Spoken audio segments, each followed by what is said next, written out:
एक राज्य में एक राज ज्योतिषी थे जो भविष्यवाणी करने के लिए रात भर जागकर ग्रहों का अध्ययन करते रहते थे।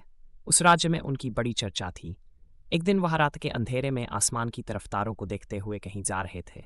उनका ध्यान जमीन की चीजों पर नहीं और नहीं वह अपने मार्ग के बारे में सचेत थे। चलते चलते वे अचानक एक गहरे गड्ढे में गिर पड़े। कुछ गिरने की आवाज सुनकर पास ही एक झोपड़ी में रहने वाली एक वृद्धाम दद करने वहां पहुंच गईं। उसने देखा कि गड्ढे में राज ज्योतिषी गिरे हुए। वह तुरंत घर से रस्सी लाई और राज ज्योतिषी को गड्ढे से कुशल बाहर निकाल ली। वृद्धा की दया और मदद की भावना से राज ज्योतिषी बड़े ही प्रभावित हुए। वे वृद्धा पर बहुत खुश हुए, लेकिन वे थे तो राज ज्योतिषी ही। उनके अंदर अपने पद का घमंड और अकड़ भरपूर था।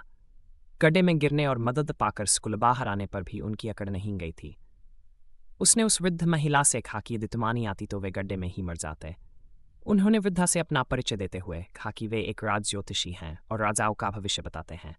इसके लिए उनको स्वर्ण मुद्रा एवं पुरस्कार भी मिलते हैं, लेकिन वे मुफ्त में ही तुम्हारा भविष्य फल बताएंगे। राज ज्योतिषी की बात सुनकर वह वृद्ध महिला बहुत हंसी और बोली, यह सब रहने दो बेटा, तुम्हें अपने 2 कदम आगे के गड्ढे का तो कुछ पता नहीं है। मेरा भविष्य तुम क्या बताओगे? कथा मर्म जो व्यक्ति सचेत नहीं है उसकी विद्वता भी किसी काम की नहीं होती।